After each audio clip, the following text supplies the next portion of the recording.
మనం ఆర్టికల్స్‌లో భాగంగా ninth B భాగం సహకార సంఘాల గురించి డిస్కస్ చేస్తున్నాం.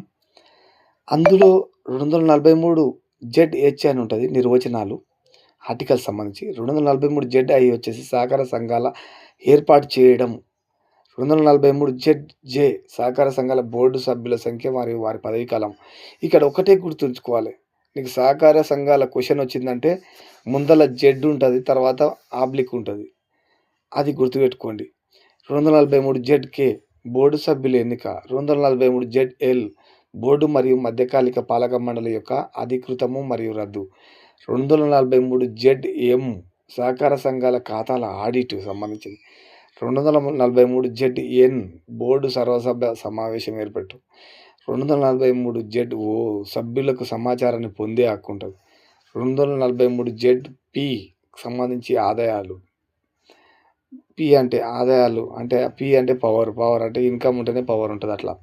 243 జెడ్-క్యూ నేరాలు జరిమానాలు.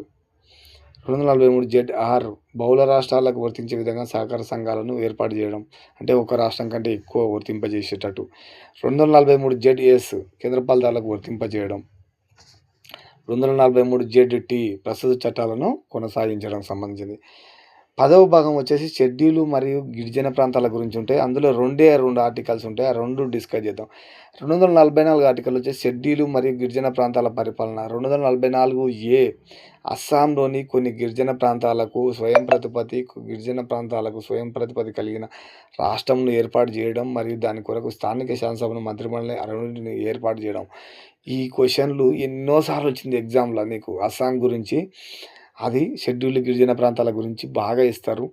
మీరు ఇవి నోట్ చేసుకోండి మీరు. అలాగే మనకు 11వ భాగం వచ్చి కేంద్ర రాష్ట్ర సంబంధాలు ఉంటాయి. 245 పార్లమెంటు మరియు రాష్ట్ర శాసనాల సభల పొడిగింపు. 246 ఆర్టికల్ వచ్చేసి పార్లమెంటు రాష్ట్ర శాసనసభల పట్టణాల్లో విషయం. 247 ఆర్టికల్ వచ్చేసి కొన్ని అదనపు కోర్టులను ఏర్పాటు చేయడానికి పార్లమెంటుకు అధికారం ఉంది. 248 శాసన నిర్మాణక అవక్షేపణ అధికారాలు. అసలు పార్లమెంటుకు అధికారం అంటేనే మనం చూడాలి. చట్టాలు చేసేది ఎవరు? పార్లమెంటు. ఆ చట్టాలు న్యాయమైనవా లేవా అని తీర్పులు చెప్పేది ఎవరు? న్యాయ వ్యవస్థ. అందుకే చట్టాలను క్రోడీకరించి ఇప్పుడు జ్యుడిషియల్ యాక్టు న్యాయ సమీక్షల చట్టాలను చేసిర్రు. జడ్జీల నియామకం ఆర్టికల్స్ అది రాజ్యాంగ సవరణలు చేసిర్రు. చేస్తే ఏమైంది? జడ్జీల నియామకంలో ఏకపక్షం ఉండకూడదని సుప్రీంకోర్టు జడ్జీలు అందరూ చెప్పడం జరిగింది. తర్వాత సేమ్ ప్రతిపక్ష నేత, ప్రధానమంత్రి, అలాగే సుప్రీంకోర్టు జడ్జీలు, రిటైర్డ్ జడ్జీలు